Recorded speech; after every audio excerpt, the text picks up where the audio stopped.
Ini suatu destinasi perjalanan yang cukup hebat, yang disebut, dicatat dalam Al-Quran, minal masjid ilal masjid, ya, dari masjid ke masjid, bukan dari kota ke kota, apalagi dari pasar ke pasar, dari masjid ke masjid.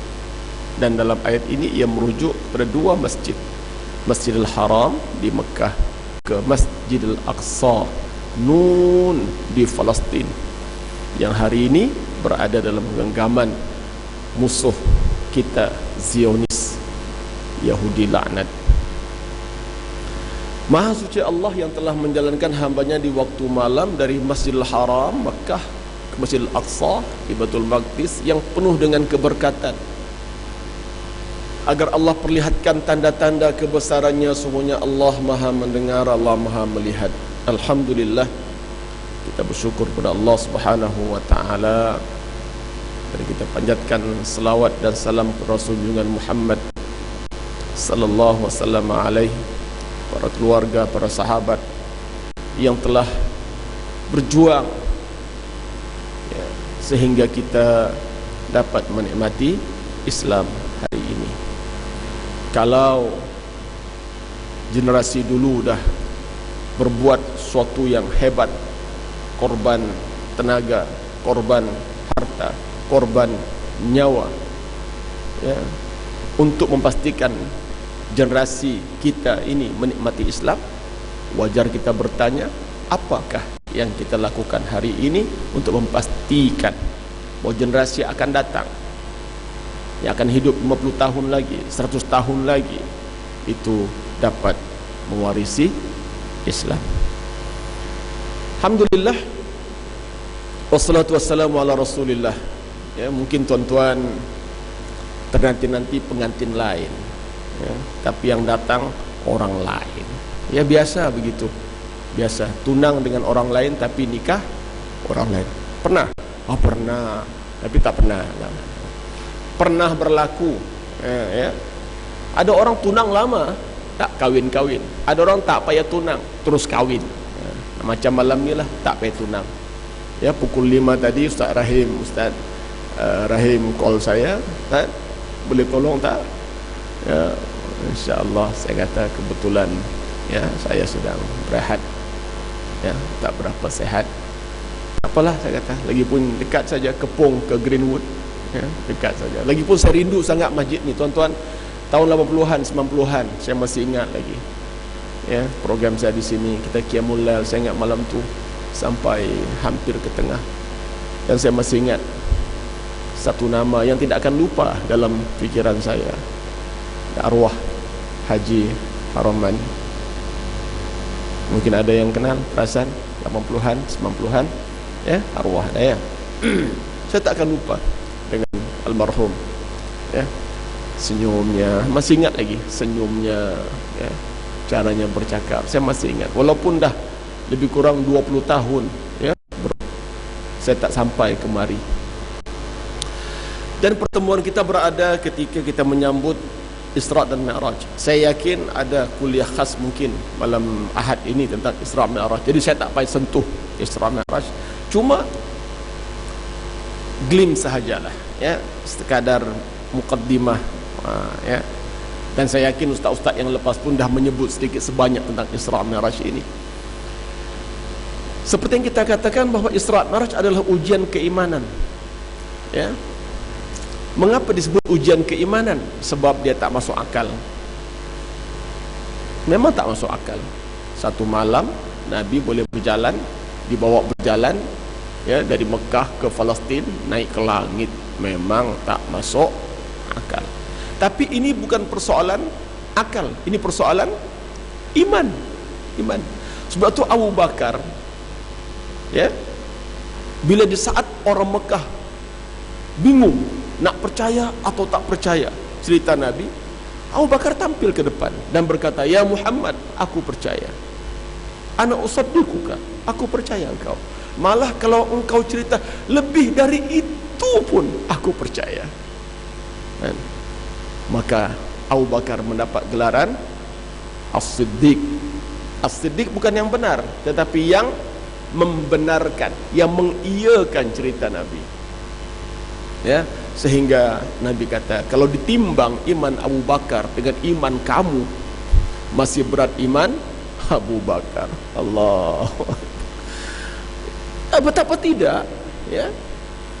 Waktu itu peringkat dakwah belum lagi, ya, secara terbuka, belum. Ya, masih takut-takut sebab kuasa berada di tangan Abu Jahal. Bukan mudah.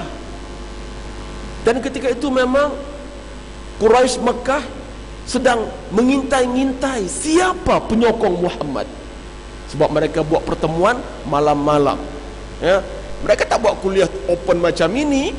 Ya, tak ada perhimpunan terbuka, tak ada buat himpunan di rumah sahabat-sahabat ini, ya, secara sembunyi-sembunyi. Apabila Abu Bakar tengok Muhammad dah cerita, malam tadi aku diisrakan ke Masjidil Aqsa, dimi'rajkan ke langit. Orang Mekah dalam bingung, percaya tak percaya. Nak percaya susah sebab ceritanya luar biasa. Tak percaya pun susah sebab Muhammad gelarannya Al-Amin. Muhammad tak pernah dusta, Muhammad tak pernah bohong. Ya, satu Mekah orang kenal Muhammad sebagai orang yang jujur. Al-Amin gelarannya. Jadi serba salah. Ya. Dalam keadaan serba salah itu dicampur dengan ketakutan kepada Abu Jahal. Takut. Tampil Abu Bakar. Ya Muhammad, aku percaya. Ingat, senang kan tuan-tuan? Bukan mudah. Sebagai disebut dalam istilah hari ini pace setter, sebagai orang yang memulakan, ya, yang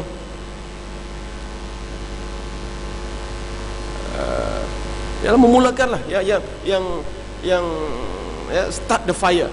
Ya. Bukan mudah. Setelah Abu Bakar tampil ke depan, maka beberapa orang sahabat pun ikut. Ana ma'ak, aku bersama engkau Abu Bakar. Seorang, dua orang, tiga orang. Bila melihat begitu, Abu Jahal pun, ini tak boleh jadi. Dia pun tampil ke depan. Ya Muhammad, engkau dah gila, engkau dah dirasuk setan, engkau macam ni. Berbagai tuduhan dilontarkan kepada Muhammad. Orang Mekah lagi serba salah. Sekarang Abu Bakar dengan Abu Jahal. Nak ikut siapa, bro? Kalau yang tak ada waktu itu, nak ikut siapa? Bukan senang. Hari ini kita boleh kata ikut Abu Bakar, sebab kita tak ada zaman itu. Ya, kalau kita ada waktu itu, kita pun serba salah nak ikut Abu Bakar. Tapi takut dengan takut. Kenapa takut? Nanti hilang kontrak.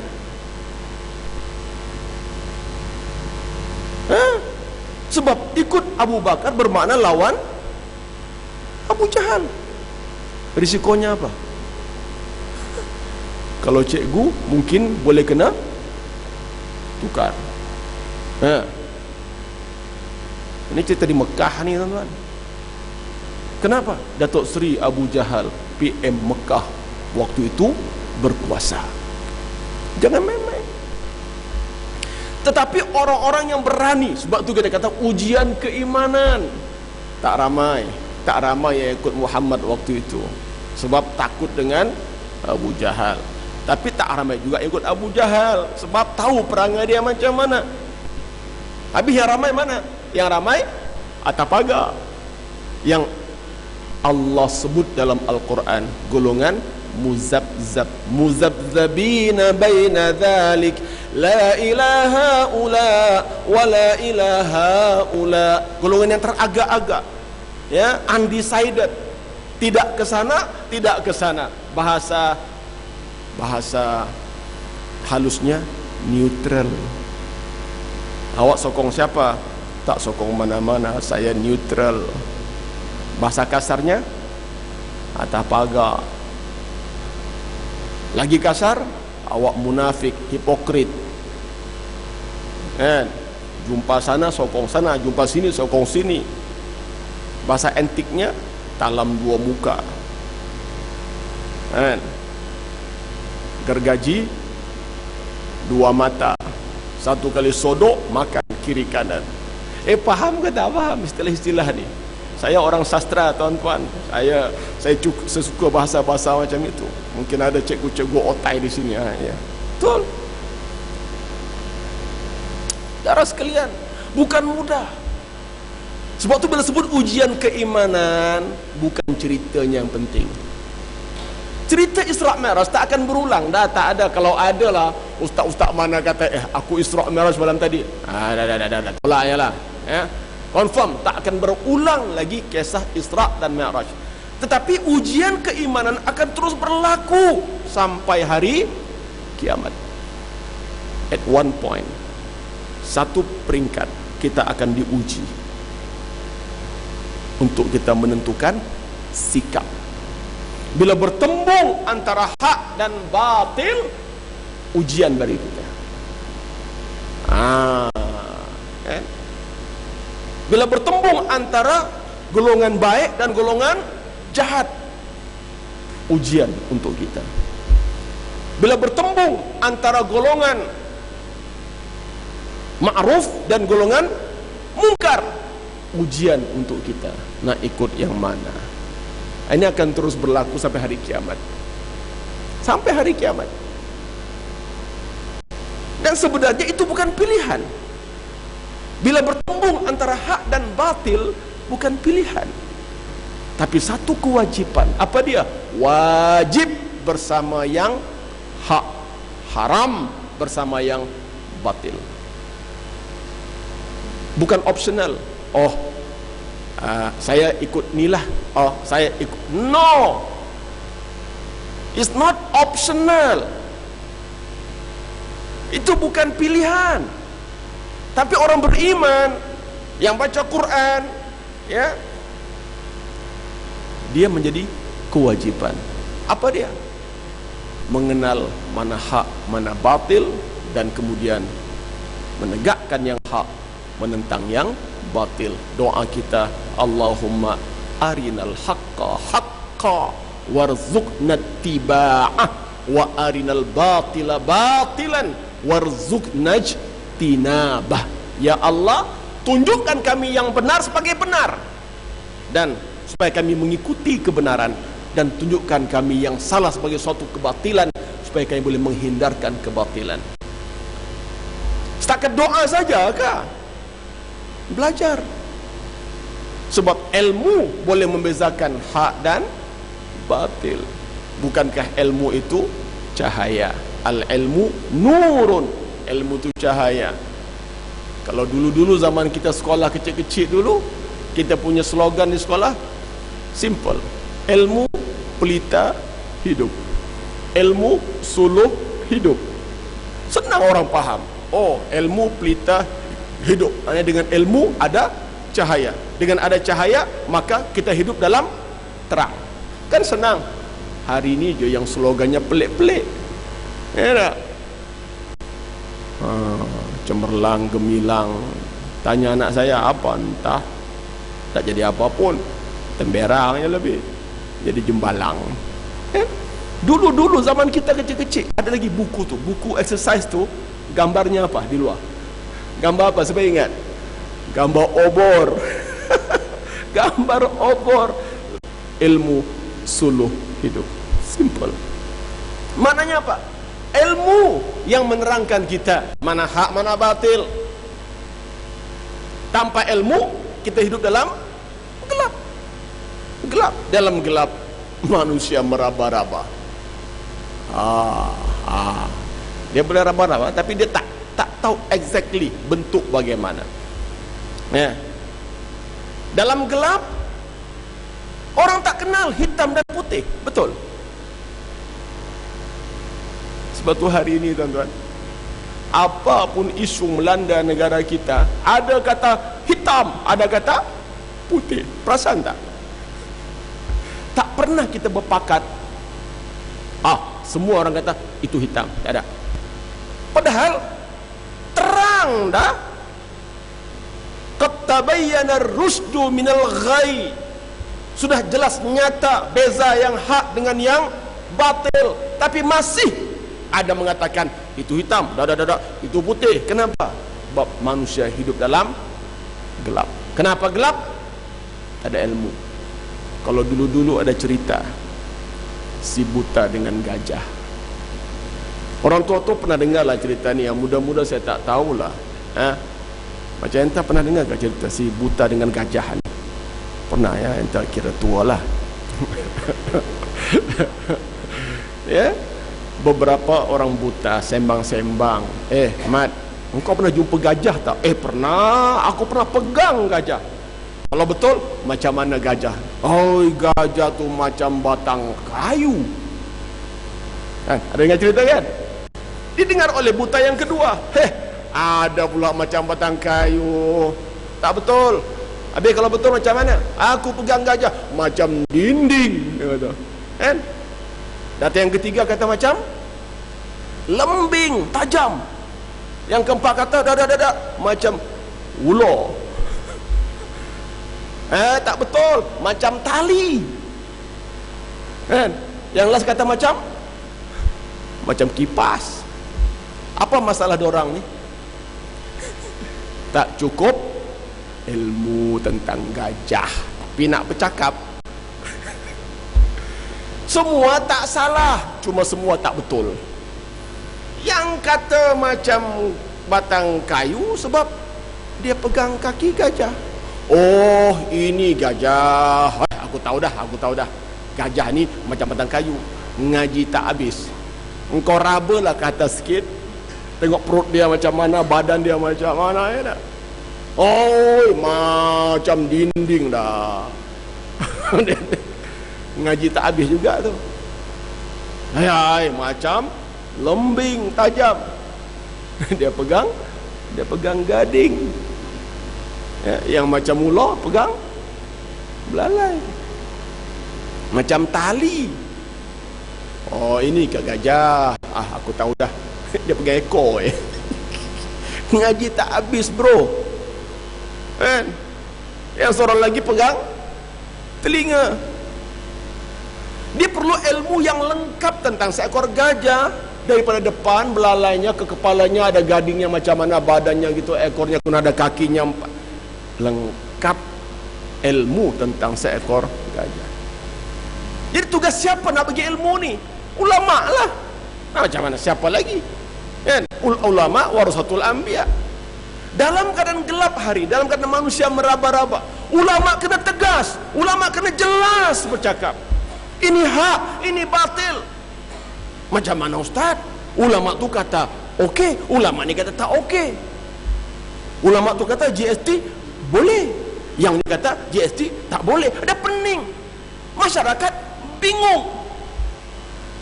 Kenapa tak ada rujukan kah? Kenapa kita tak melihat pada rujukan? Innallaha ya'muru bil adli wal ihsan wa ita'idzil qurba. Hari-hari disebut, tiap Jumaat disebut tentang konsep keadilan, konsep ihsan, tentang konsep membantu meringankan beban orang yang memerlukan. Wa yanha 'anil fahsya'i wal munkari wal baghi. Dan Allah menentang, Allah mengharamkan kejahatan, kerosakan dan kezaliman. Jelas. Kan? Jadi ulama yang seperti menjelaskan hal ini. Ulama yang macam mana ustaz? Sana pun ulama juga, sana pun ulama juga. Ulama yang mewarisi Nabi. Al-ulama warasatul anbiya. Siapa dia ulama warasatul anbiya? Ulama pewaris Nabi ialah ulama yang mewarisi 4 sifat Nabi. 4 sifat Nabi. Dia tak mewarisi mukjizat Nabi. Dia tidak mewarisi kemasyhuran Nabi. Dia mewarisi 4 sifat Nabi. Siddiq, amanah, tabligh, fatanah. Ulama yang mewarisi 4 sifat ini pewaris Nabi. Siddiq, dia benar, dia tak bohong. Jangan bohong. Kulil haq walau kana murran. Katakan yang benar walaupun pahit. Dan dia amanah, dia tak khianat ilmu.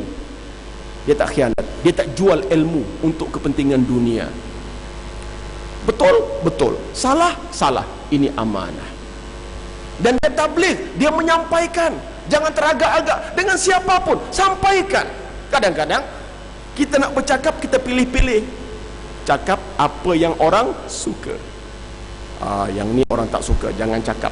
Kalau cakap nanti orang marah, kalau orang marah nanti orang tak panggil lagi. Nak panggil, tak panggil tak apa, tapi tugas kita sampaikan. Balighu, sampaikan. Kalau tak sampaikan, sampai bila pun kita tak tahu. Walaupun siapa, kena sampaikan.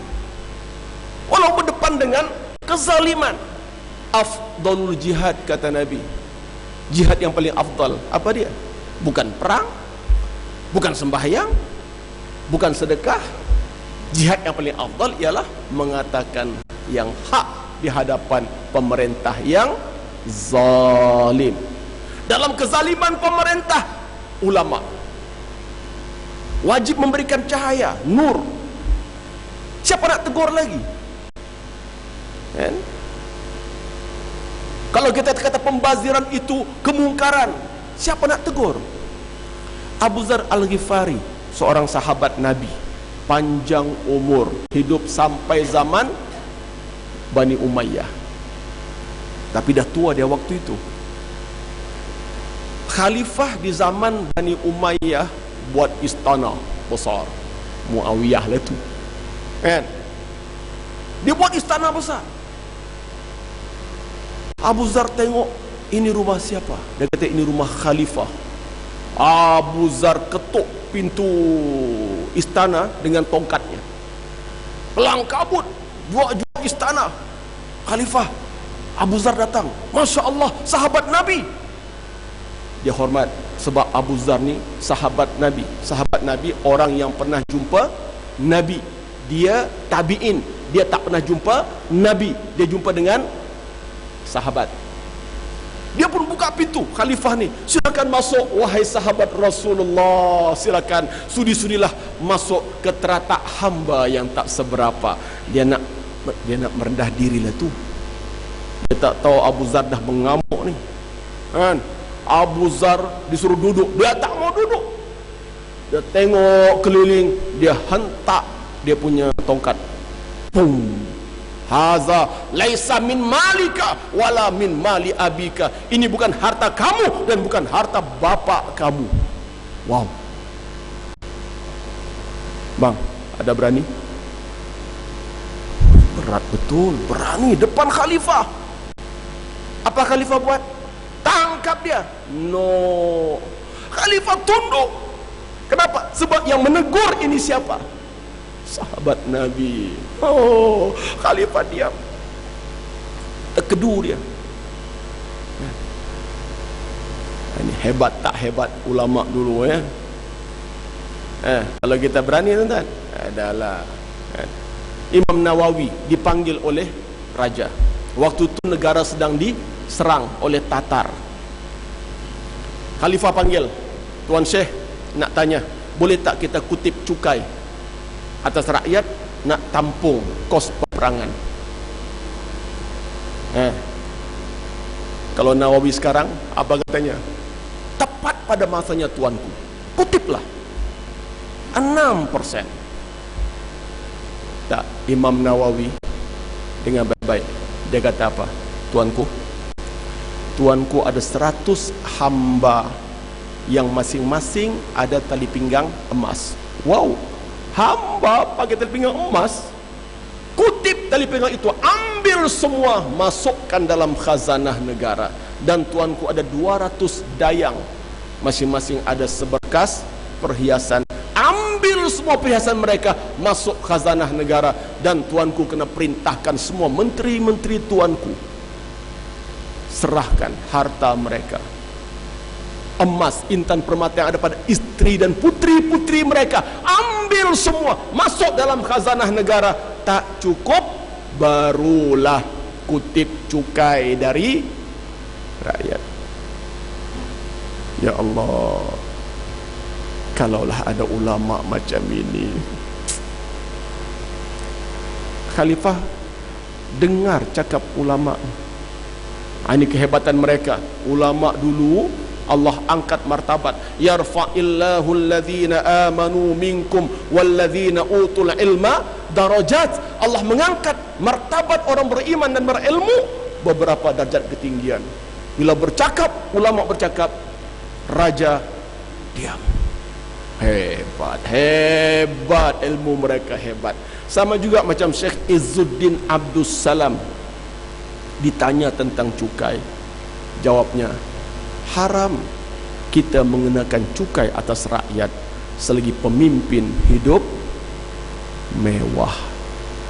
Syekh Izzuddin Abdus Salam. Dan saya tertarik baca sejarah Khalifah Harun Ar-Rasyid di zaman Abbasiyah. Nak azan dulu, silakan.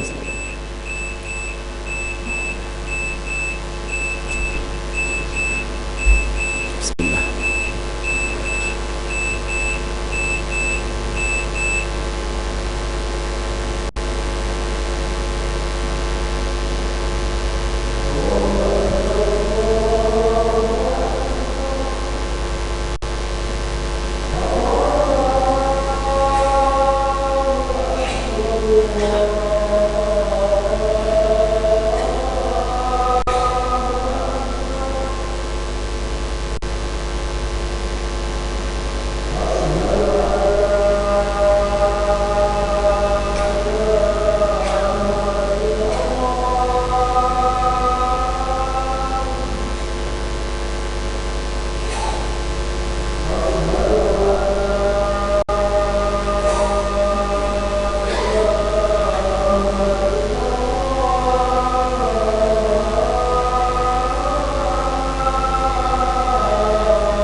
Allahu Akbar.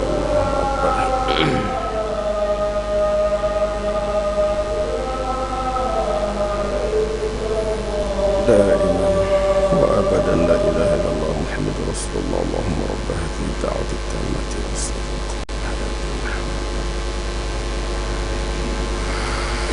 innaka la tukhliful mi'ad.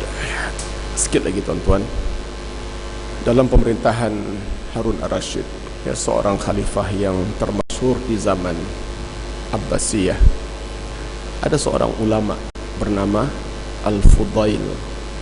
Hebat cerita Al-Fudail ini. Satu hari khalifah nak bertanya hukum, dia pun suruh pegawai istana pergi jemput Fudail. Fudail tanya, khalifah nak apa? Oh, khalifah nak tanya hukum. Kalau gitu, kata Fudail, suruh khalifah datang kemari. Bukan aku yang pergi istana. Sebab adab. Oh, adab ilmu. Al-ilmu yu'ta wala ya'ti. Ilmu itu didatangi, bukan dia yang mendatangi. Terkejut pegawai istana. Mau mati kamu? Khalifah panggil. Sampaikan pada khalifah, jemput dia kemari. Tuan-tuan, khalifah datang tak? Khalifah datang. Khalifah istilahnya mencemar dulilah. Ya. Pergi rumah Al-Fudail. Sampai rumah Al-Fudail, Fudail sambut. Salam tangan khalifah. Tangan khalifah ni halus, tuan-tuan. Maklumlah, tak pernah buat kerja kasar ya. Tak pernah pegang cangkul, tak pernah pegang sabit. Ya tak, halus tangan dia. Fudail kata apa? Semoga tangan yang halus ini tidak dicampak ke dalam api neraka. Allah, tuan-tuan. Macam ada berani? Wah, halus tangan YB. Ya, semoga tak masuk neraka. Apa jadi? Agak-agak apa jadi? Khalifah buat apa? Tangkap dia, hukum dia. Khalifah menangis, khalifah peluk Al-Fudail. Peluk sekuat-kuatnya dia peluk. Dia kata apa? Alhamdulillah masih ada ulama yang berani menasihat. Allah, tuan-tuan. Kita rindulah ulama-ulama macam itu. Yang cakap mereka didengar oleh pemimpin pemerintah, bukan mereka yang mendengar arahan cakap pemimpin. Bukan. Allah, tuan-tuan. Inilah al-ilmu nur, ilmu cahaya. Ya Allah berikan cahaya kepada siapa yang diberikan. Ya. Sebab tu bila kita hadir majlis semua ni, kita kena ada satu perasaan menghormati ilmu. Ya. Betapa nilai ilmu yang cukup tinggi. Kita mungkin tak sampai ke situ, tapi mudah-mudahan usaha kita ini menghidupkan kuliah-kuliah ini dicatat Allah sebagai usaha untuk memartabatkan ilmu. Dan kita berdoa, ya Allah, berkatilah kami dengan ilmu yang ada. Berkatilah zuriat kami dengan ilmu yang ada. Mana tahu, tuan-tuan, ya, doa kita turun pada anak kita. Tak anak kita, cucu kita. Tunggu. Saya sering mengajar orang berdoa, ya Allah, lahirkanlah dari zuriat kami para ulama, pewaris Al-Quran, pewaris Nabi dan Rasul. Kita tak tahu kan? Kadang-kadang mak bapaknya ustaz, ustazah, anak tak jadi apa. Kadang-kadang mak bapak tu biasa-biasa aja, anak Masya Allah. Mungkin doa datuk moyang dia dulu ni. Ya tak? Yang main ini keberkatan ilmu, kita tak tahu. Ilmu itu mutiara, tersebar mutiara itu, dan kita tak tahu jatuhnya ke mana. Mungkin jatuh ke situ, ke situ, ke situ. Kita tak tahu. Sebab tu bila duduk dalam majlis ilmu, kita minta keberkatan ilmu. Mutiara-mutiara ilmu jatuh pada kita. Keberkatannya, bukan ilmunya. Ilmunya dah jatuh dah. Sampai bersepah lah ilmu itu. Kita nak keberkatan ilmu itu turun pada kita dan pada generasi kita. Dan inilah peranan para ulama. Ya. Apalagi dalam keadaan dunia serba materialisme, serba kebendaan. Betul, tuan-tuan. Hari ini berlakulah apapun berlaku di luar sana, berpunca daripada krisis iman. Ya, iman. Sebab tu kita kata bila sebut Isra' Mi'raj, kita fokus kepada ujian keimanan.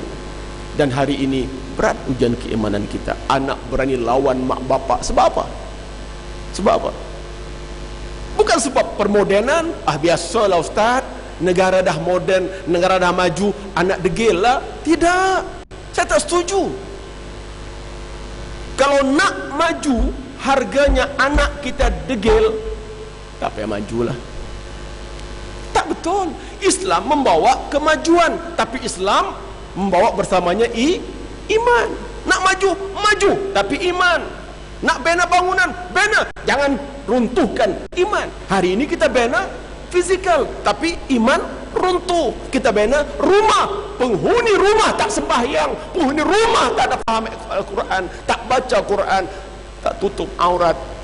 Nak jadi apa? Nak jadi apa? Jenayah banyak. Biasalah Ustaz, negara maju menjelang 2020 banyaklah jenayah. Saya tak setuju. Saya tak setuju. Islam membawa kemajuan, tapi Islam membawa bersama iman. Segala yang berlaku hari ini, krisis apapun, puncaknya krisis iman. Krisis ekonomi baik, krisis sosial baik, krisis politik baik, ya, puncaknya iman. Tua, kan? Konflik rumah tangga, suami isteri bergaduh, kan? Suami tak tanggung jawab, abaikan keluarga, isteri pun tak peduli anak-anak, anak-anak pun tak peduli mak bapak. Puncaknya apa? Iman. Sebab tu beriman dengan Isra Mi'raj bukan sekadar beriman dengan Nabi pergi Baitul Maqdis, naik ke langit. No, itu ceritanya. Tapi pengajarannya ialah beriman dengan seluruh yang diturunkan Allah dalam Al-Quran. Kita beriman dengan Isra Mi'raj, tapi kita tolak hukum Quran. Tak ada makna. Tak ada makna. Kita terima cerita Isra Mi'raj, kita ulang tiap tahun cerita Isra Mi'raj, tapi kita tolak nilai-nilai iman dalam diri kita. Dan nilai amanah hilang, menghormati hilang. Sedangkan semua itu nilai iman yang tak ada hari ini. Jiran tak peduli jiran, ya. Bila kita baca kisah-kisah dalam masyarakat, berpunca daripada iman. Sebab itu tuan-tuan, tugas kita perkuatkan balik al-iman, terutama al-imanu bil ghaibi, iman dengan perkara ghaib. Apa dia perkara ghaib? Iman dengan Allah. Sebab kita beriman dengan perkara ghaib lah tuan-tuan, kita datang ke rumah Allah ni. Ingat sedang kan nak sampai ke rumah Allah ni. Banyak orang di pasar tu, tadi lah sempit saya tadi tu, traffic jam nak masuk kemari. Sebab mereka tak beriman dengan al-ghaibi, mereka beriman dengan al-maddi. Mereka tak beriman dengan benda yang ghaib, mereka beriman dengan benda yang nampak. Di pasar nampak barang, di masjid nampak apa? Tak nampak apa pun. Taman surga tak nampak pun. Sebab kita melihat dengan iman, bukan dengan mata kepala. Ini masalah. Silat-silat hari bulan mungkin masih ada lagi anak Korea Masjid Ar-Rahimah ini yang tak pernah pijak kaki ke masjid. Agak-agak ada tak? Ada tak? Ada tuan-tuan, ada. Aku tak heran lah masjid tu, aku tak pergi masjid pun aku hidup lah, dia kata. Amboi, memanglah time kau hidup, engkau mati besok, siapa nak mandikan? Kan? Saya tak jumpa lagi orang mati mandi sendiri. Orang masjid datang nak mandikan, pulang. Kenapa? Arwah nak mandi sendiri. Tuan, sebab iman dengan al-ghaibi kita datang. Mengapa kita sembahyang? Sebab iman dengan dosa, iman dengan pahala, iman dengan surga, iman dengan neraka. Benda nampak ke tu? Benda tak nampak. Tapi bila nilai iman dengan al-ghaibi dah kurang, iman dengan maddi dah kuat, iman dengan duit, iman dengan pangkat, hancur tuan-tuan. Sebab tu hari ni orang tak takut buat dosa. Tak takut. Orang tak takut nak fitnah, orang tak takut nak mencuri, orang tak takut nak merasuah, orang tak takut nak buat apa saja. Dulu mungkin orang berani buat sebab media tak banyak. Hari ini dia buat satu benda tak betul, belum keluar TV, belum keluar surat khabar, ada mana? Segala kejahatan nak sorot di mana? Segala kemungkaran nak sorot di mana? Tapi sebab mereka tak takut dengan Allah, mereka tak beriman dengan al-ghaibi, mereka beriman dengan al-maddi. Nantilah itu dosa pahala kira kemudian lah, surga neraka kemudian. Yang penting sekarang kita dapat. Saudara, kembalikan kekuatan al-imanu bil ghaibi. Saya tertarik tadi, saya baca satu-satu message di sini. Satu daripada dia kata apa? Kita marah orang robohkan masjid, tapi kita sendiri tak mengisi masjid. Datang seorang-seorang, dia kata datanglah, bawalah keluarga anak bini ke masjid. Ada tak? Ada tulis tak? Hampa tak baca, penat dibeli, dibuat, digantung situ. Saya baca satu-satu. Elvin Tan, korang marah, dia kata aku azan dengan piano, tapi bila azan korang tak datang juga. Betul. Nak marah siapa? Nak marah Elvin Tan. Dia main azan, dia azan sambil main piano. Saya dengar YouTube tu, pelat lah dia sebut, tapi okey kan, kita kata dia mempersendakan. Oh, kita marah, tapi azan selalu kita tak datang pun kan. Nak datang teguran macam mana? Orang kafir tegur kita, tuan-tuan. Jangan jadi macam satu taman ni, orang kaya semua, tak boleh sebut di mana, memang kaya. Surau dia, surau aja 4 juta, memang cantik. Cantik sungguh. Pergi semua. Yang kuliah macam ni lah ustaz, 20 orang, 30 orang. Kalau subuh adalah 5 orang, 10 orang. Ya, kuliah subuh. Satu pagi Ahad, pukul 10 pagi, ada orang gila masuk surau. Orang gila masuk, dia terus pergi depan. Dia tengok mikrofon, dia test. On. Tok siap lupa mati. Apa dia buat? Dia azan. Allahu Akbar, Allahu Akbar. Pukul 10 pagi. Terkejut semua. Yang tengah siram pokok, yang tengah basuh kereta. Pukul 10 pagi. Siapa azan? Siapa azan? Entah. Siapa? Jom. Ramai nak tengok siapa azan 10 pagi. Sampai Allah, orang gila dah. Yang kau ni azan pukul 10 buat apa? Kan? Orang marah pun payah sebab dah gila kan. So, yang kau azan pukul 10 buat apa? Dia pun berdiri tengah-tengah orang ramai ni. Tuan-tuan, puan-puan, tadi subuh azan yang betul, tuan-tuan tak datang. Ini azan tak betul, tuan-tuan datang. Macam bang? Siapa gila? Sejak pada peristiwa tu, azan je datang. Takut ditegur orang. So tuan-tuan, jangan sampai orang gila datang kemari azan pagi Ahad dan tegur kita, tuan-tuan. Ya. Tapi ini kira ramai, alhamdulillah. So teruskan insya-Allah. Ya, saya hanya mengisi kekosongan malam ini. Saya ucapkan selamat menyambut Ramadan yang tak lama lagi. Ya, tak lama lagi, tuan-tuan. Ya Allah, 5 minggu lagi. 5 minggu lagi Ramadan. Sedar tak sedar, tuan-tuan?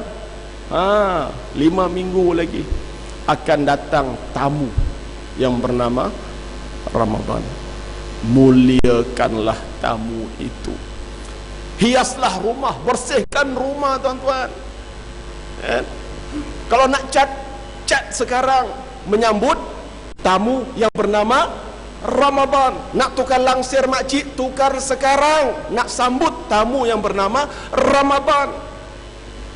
Nak tukar kapet, tukar sekarang. Nak tukar seti, tukar sekarang. Sambut tamu yang bernama Ramadan. Ini tidak. Tamu yang bernama Ramadan dah nak pergi, baru dia hias rumah. Sebab nak sambut tamu yang bernama Syawal, menantu bapa. Syawal bawa apa? Dalam cerita filem tu Syawal bawa apa? Garam dengan gula. Pandai tengok filem. Tahu tak Ramadan bawa apa? Ramadan bawa 3 perkara, tuan-tuan. Ramadan tak bawa garam, Ramadan tak bawa gula, tuan-tuan. Ramadan tak bawa duit. Ramadan bawa 3 perkara. Tidak ada satu pun antara kita ni akan menolak, yang tak sudi nak terima 3 benda ni. Ramadan membawa awaluhu rahmah, wa awsatuhu maghfirah, wa akhiruhu itqun minan nar. Ramadan awalnya, kata Nabi, rahmat, kasih sayang Allah. Pertengahannya maghfirah, keampunan Allah. Dan penyudahnya itqun minan nar, bebas dari api neraka. Nak ke tak nak, tuan-tuan? Nak ke tak nak? Nak ke 3 hadiah Ramadan bawa? Nak ke tak nak? Sambut Ramadan dengan mulia.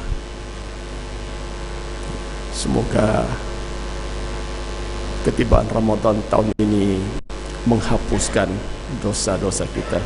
A'udzubillahi minasyaitanirrajim. Bismillahirrahmanirrahim. Ya Allah, berkatilah majlis kami malam ini.